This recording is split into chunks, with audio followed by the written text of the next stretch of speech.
The Equitable Life Assurance Society presents This is Your FBI.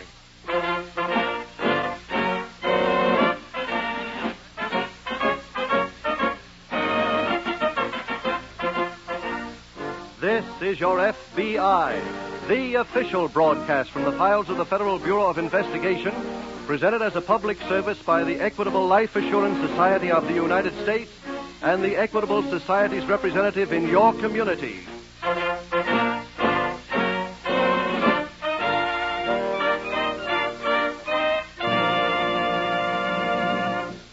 Now that the new year is only 4 days away, once again we hear jokes about resolutions, turning over a new leaf.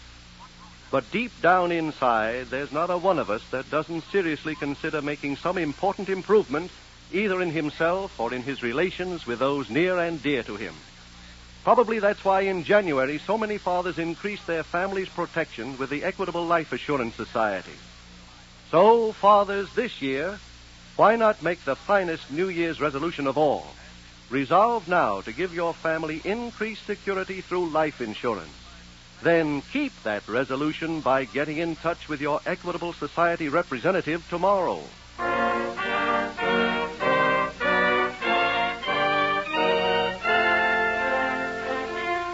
Tonight's FBI file, Little Tough Guy.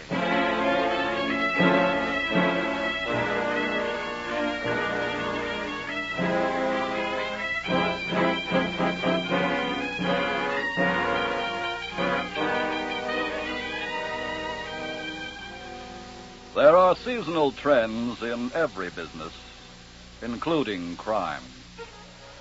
In summer, the majority of crimes are committed against people, crimes like murder and felonious assault. In winter, however, the criminal turns his attention to crimes against property, crimes like auto stealing, arson, and armed robbery. During the year of 1946, there were an unprecedented number of those crimes against property. It is important to the future of the country to know that of all the arrests that were made by police throughout the nation, 55% of those arrested were found to be under the age of 25. There have been various reports that juvenile delinquency is being combated successfully throughout America today.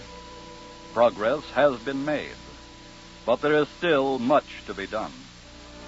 The number of persons under the age of 18 arrested in 1946 is greater than the number arrested in our last peacetime year, 1941. That fact constitutes a menace to you, the American people.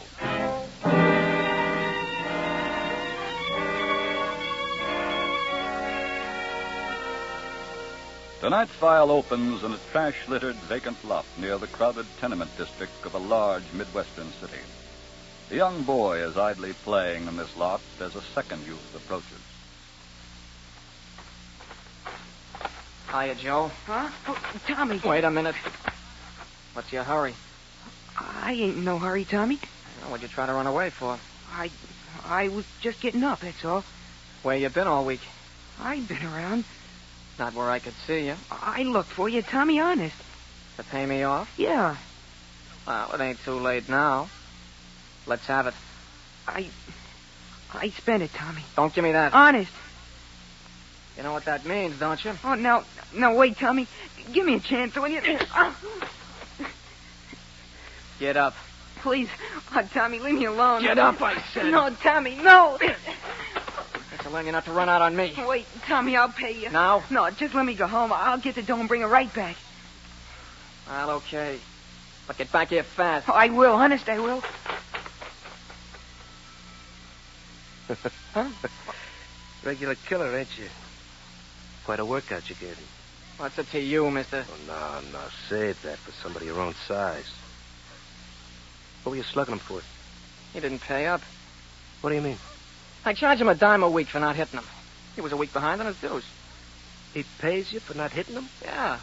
All the kids in the neighborhood do. That's quite a touch. Just one of my touches, mister. No kidding. What are some of your others? Why should I spill them to you? I might be able to give you a few more you don't know about. Come on. Let's you and me go get a soda.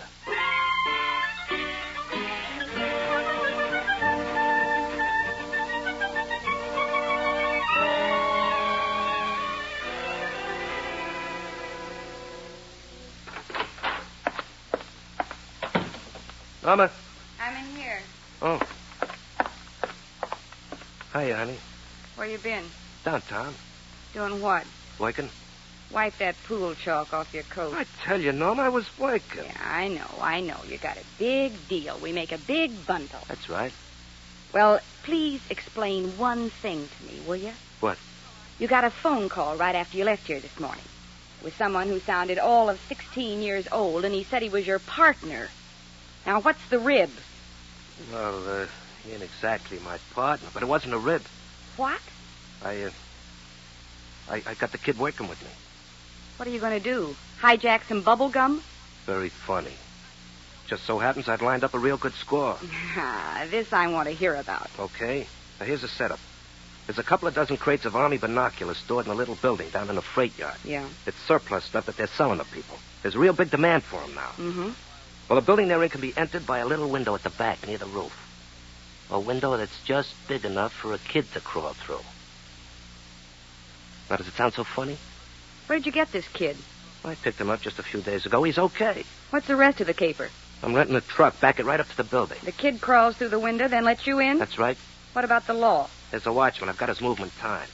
We can load the truck and be out of there before he finishes his rounds. When do you and your little partner go into action? Tonight.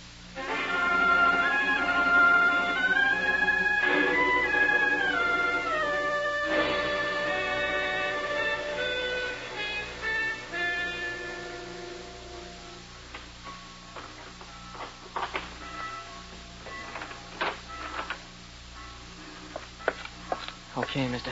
Nice going, Tubby. There's some crates piled up right inside the door. Good. I'll start loading them. You need any help? No. You stay here. Keep your eyes open. What's the matter with you, mister? What do you mean? You scared? You're kidding.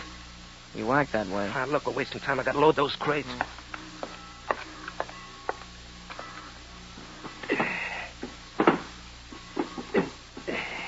Huh? Somebody's coming. What? I think it's a railroad ticket. What do we do? You're running this, ain't you? Yeah. Never mind, I'll handle it. Oh, wait a minute.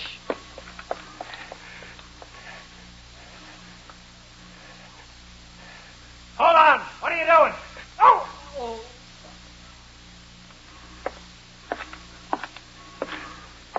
Okay, mister. Now you can load on them crates.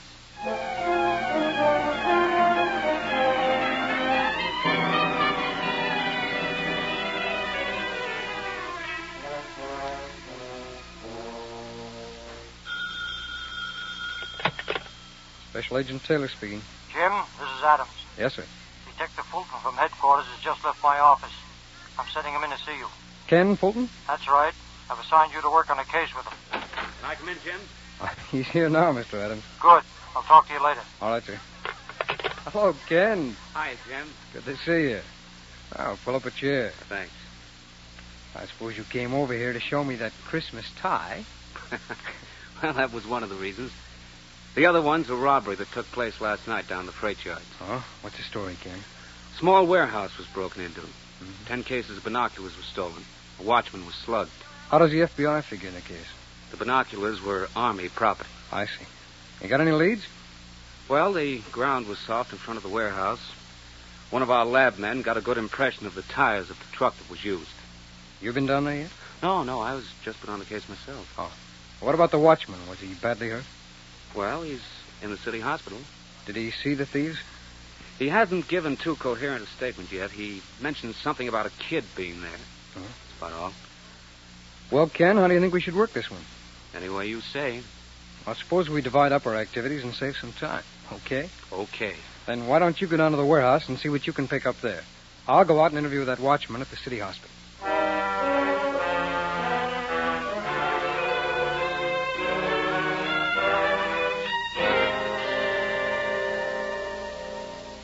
Norma. Norma. Huh? Wake up, will you? Oh, it's you. How'd the job go? What do you care? What? Well, you didn't even stay awake to find out if it worked or not. Oh, look, I was up all night.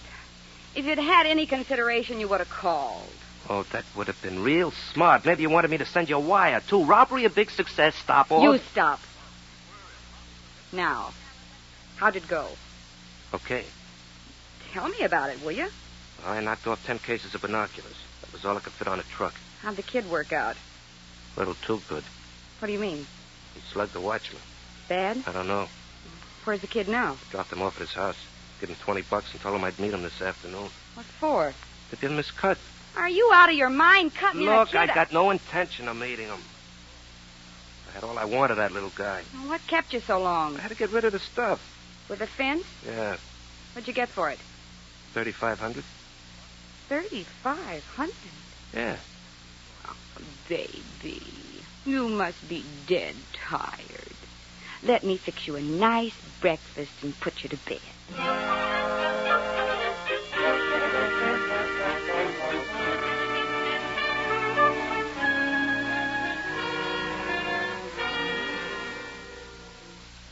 You busy, Jim? Oh, hello, Ken. How'd you make out? I think I picked up a couple of pretty good clues. Oh, good. The thieves gained entry to the warehouse by climbing through a small window. Yeah. There's plenty of soot on that windowsill.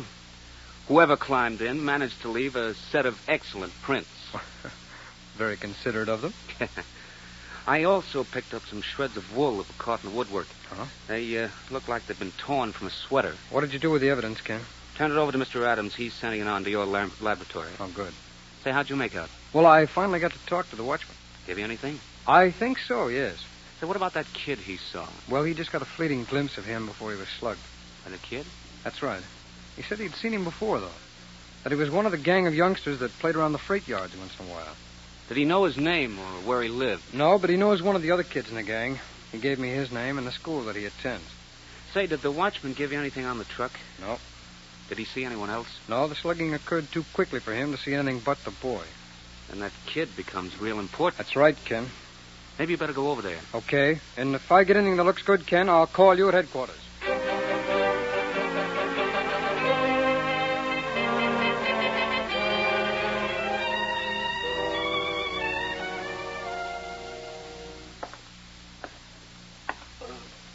Norma, what time is it? A little after 2. In the afternoon? Yeah.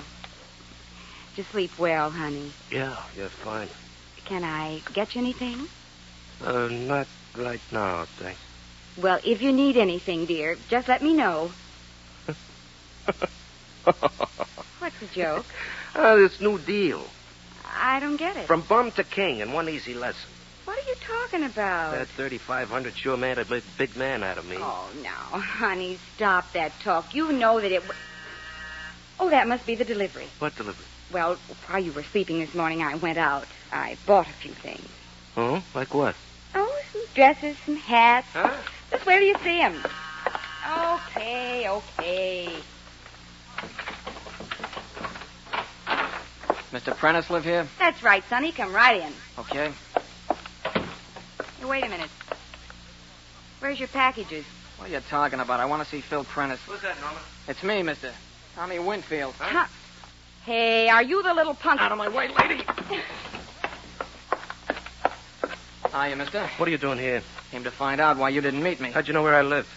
I tailed you here after the job. I figured it would be a good idea to know where to find you, just in case. Phil, throw him out of here. Take it easy, lady. Come on, Junior, out you go. Wait a minute. Look out, Phil. He's got a gun. That's right, lady. Where'd you get that cat pistol? I bought it with the $20 you gave me. Now, if you think it's a cap pistol, just make a bad move, and I think you'll change your mind. Phil, take that gun away from him. Phil. He ain't got the nerve. He scares too easy. I seen that last night. Phil, do something. There's only one thing he can do. Give me my cut. I'm keeping his gun on both of you till I get it.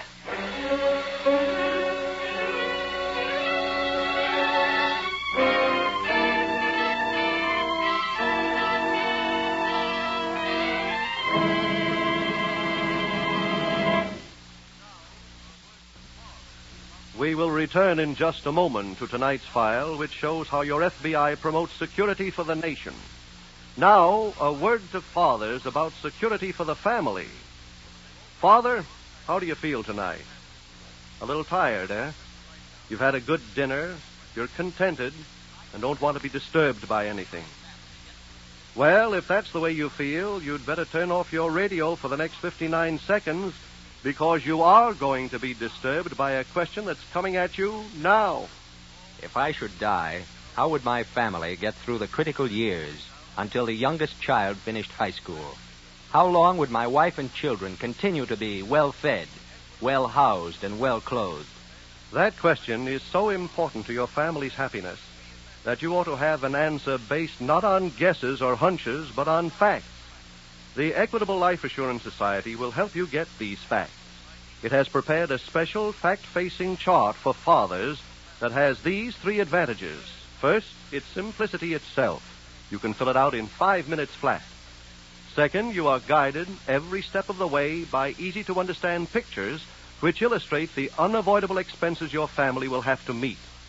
Third, when you're finished with this fact-facing chart, you'll have a clear, accurate, and complete picture of just what income your family would need during the critical years. Say, Mr. Cross, that's something I really ought to know. Where can I get this fact-facing chart, and how much do they charge for it? Why, it doesn't cost a cent. The Equitable Society representative in your community will be glad to bring you a copy of this fact-facing chart. Phone him tomorrow or send a postcard care of this station to the Equitable Society. That's EQUITABLE. The Equitable Life Assurance Society of the United States.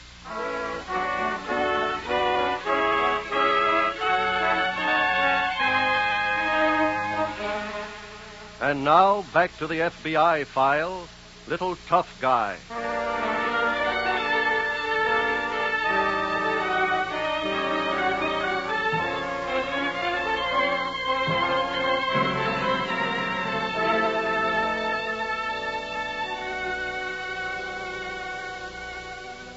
In studying the problem of juvenile delinquency, one fact becomes apparent. Children, for the most part, are faithful imitators, and those who form the parade of delinquents are no exceptions. They are imitating their personal heroes, heroes who have gained temporary fame through crime. But the young people of America are not altogether to blame for having selected false idols. That is partly the fault of those who have daily contact with our young ones, for they have not made decency and honesty sufficiently attractive. Children will imitate what seems most colorful to them, and for that reason the path to take is clear. When every child is taught that the policeman is more colorful than the criminal he catches, then and only then will juvenile delinquency cease to be a major problem.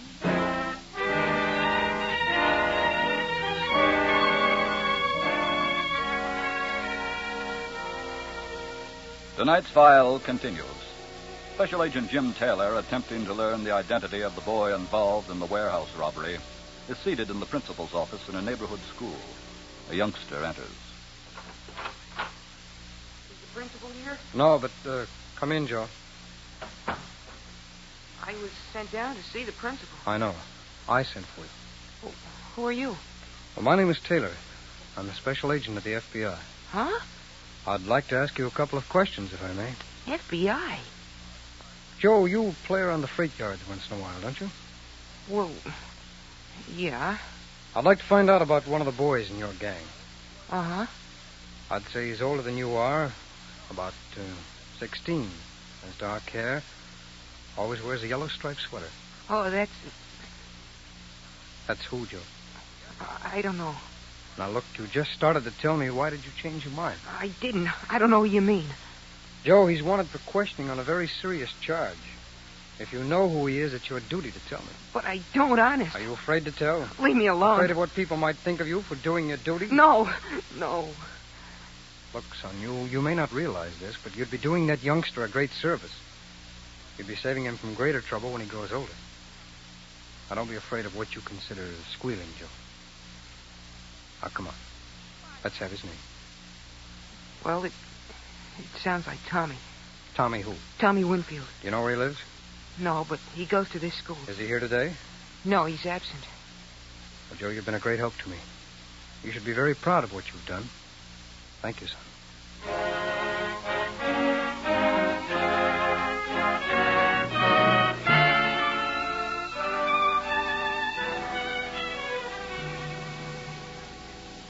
Look, Tommy, how many times do I have to tell you the fence didn't pay me off yet? You're lying. I happen to know he's telling the truth. That ain't the way them things work. What do you know about selling stolen goods? I made a big study on all of them things. Where? In kindergarten? Never mind the wisecracks. I know more about larceny right now than that husband of yours does. Well, that I wouldn't brag about. I'm giving you one more chance to get that dough up. Otherwise, this gun goes off. Oh, look, kid, will you believe me? Wait a minute, Phil. Huh? You'd better pay him off. What? This kid really means business. Now you're talking, lady. But normal. The dough's in a drawer in that desk. Which drawer? That tough one there. This one here? Yeah, that's the one. Hey, I don't see any more. Oh, now drop that gun. Oh, my... Pick it up, Phil. Right.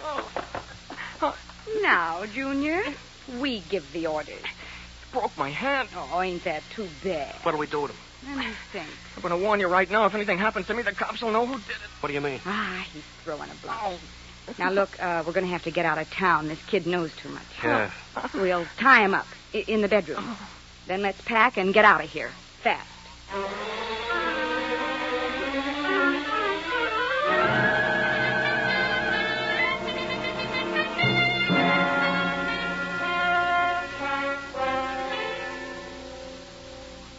Hi there, Jim. Oh, come on in, Ken. When'd you get back? About a half hour ago. Oh, I stopped by for you at headquarters. Left a message there. Yeah, I just got it. Do you have any luck? Yes. I've identified the boy we were looking for. Good for you. His name is Tommy Winfield. Where'd you get your information? From the other kid? That's right. Winfield attends the same school. You talked to him? No, he was absent today, but I've been able to definitely link him with a warehouse robbery. How? Well, this boy's been in trouble before. His prints are on file in your department. And you picked up a set? That's right. I have them right here. I've just finished comparing them with the set that you picked up on the windowsill. They're identical, all right. Did you get his home address? Yes, I'm going out there right now.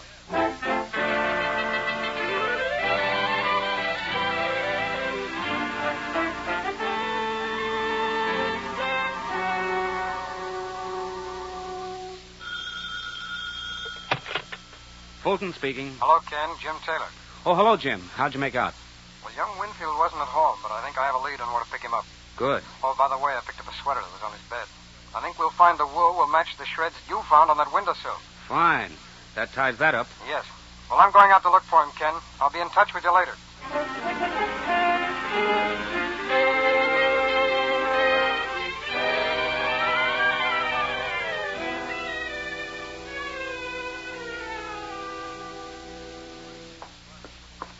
How you coming, honey? Okay. You all packed? Yeah. Yeah, well, let's go then. Is the kid tied up okay? Yeah, don't worry about him. Come on. Right. Go ahead. Oh, excuse me, please. You, Mr. Prentice? What's that to you? I'm Special Agent Taylor of the FBI. FBI? Oh, what can we do for you, sir? I'm looking for a youngster named Winfield. Tommy Winfield. Never heard of him. Oh? I found a note at his house that he'd written saying that if anything were to happen to him, you'd be responsible for it. Oh, why, that's the craziest thing I ever heard of. We don't know any Tommy Winfield. Well, nevertheless, his note did say he was coming here to your apartment. Would you mind terribly if I went inside and looked around? Oh, now, wait a minute. Phil, my husband was objecting because we're in a hurry. You see, we got to catch a train. It would only take me a minute. Okay, go ahead and look. We'll go on anyway. Come on, Oh, hold it, Mr. Prentice. Huh? I'd like you both to be here when I search the premises. Look, I told you we got to catch a train. Now, get out of the way. I'm sorry, Mr. Prentice. Get away, I said. Phil, you fool. You know, Prentice, if I were you, I wouldn't start to play rough. Oh. Now, you might as well know that I have a search warrant here that I got just in case I ran into this kind of trouble. Now, get back in there, both of you. Okay. Oh, what else can we do? Now, just walk in front of me. We'll take a look around here. Wait a minute. What's in here? It's a closet. Well, was I right? Let's keep looking. Go ahead. Hold it. What's this door? It's another closet. Oh, we'll take a look in there anyway. Keep out of there. Well, Look, I can explain why the kid's in there. Prentice, untie this gag. He pulled a gun on us, tried to stick us up. Yeah, sure. That's what he said. Here, let me have it. Help me. You gotta help me, please. You're Tommy Winfield? Yeah, that's right. Tommy, the little tough guy. Please Huh? help me. Help me get out of here, please. You're just like the rest of them, Tommy. When the chips are down, you're not tough at all.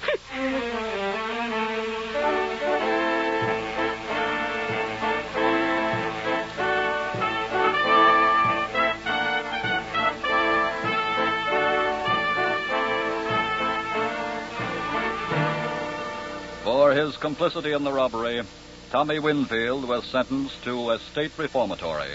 Phil and Norma Prentice were both sentenced to long terms in a federal penitentiary. The number one problem confronting the Federal Bureau of Investigation and every other law enforcement agency in the nation today is juvenile delinquency. If the children of today are allowed to run free and to become the criminals of tomorrow, then America faces a dark future. But that need not be our fate.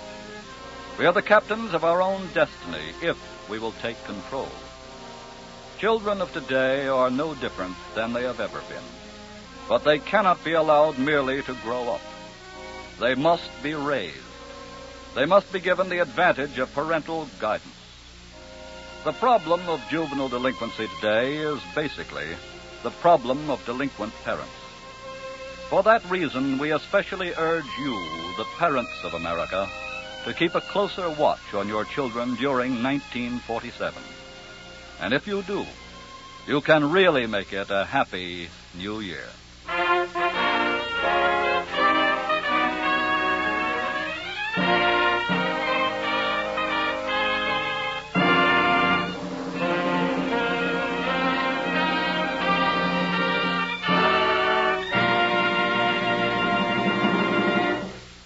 In just a moment, we will tell you about next week's exciting case from the files of your FBI. But first, let me answer a question. When the breadwinner of a family dies, what are the critical years for his wife and children? The critical years are the years before the youngest child finishes high school, years in which the home must be kept together. To help you estimate just what income your family would need during those critical years, the Equitable Life Assurance Society has prepared a special fact-facing chart for fathers. Your Equitable Society representative will be glad to bring you a copy of this fact-facing chart. Phone him tomorrow or send a postcard care of this station to the Equitable Life Assurance Society of the United States.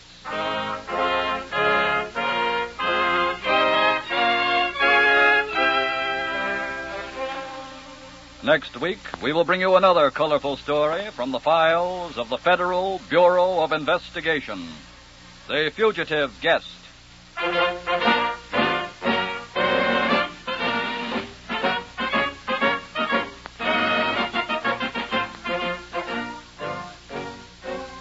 The incidents used in tonight's Equitable Life Assurance Society's broadcast are adapted from the files of the Federal Bureau of Investigation.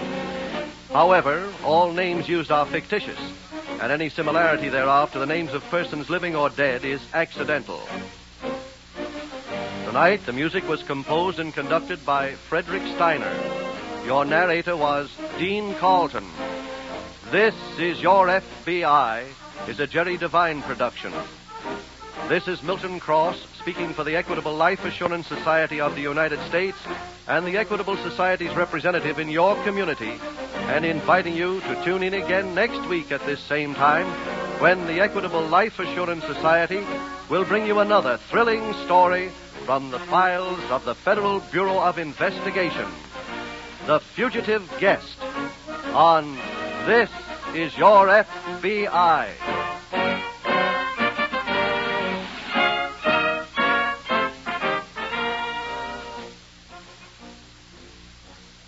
This is ABC, the American Broadcasting Company.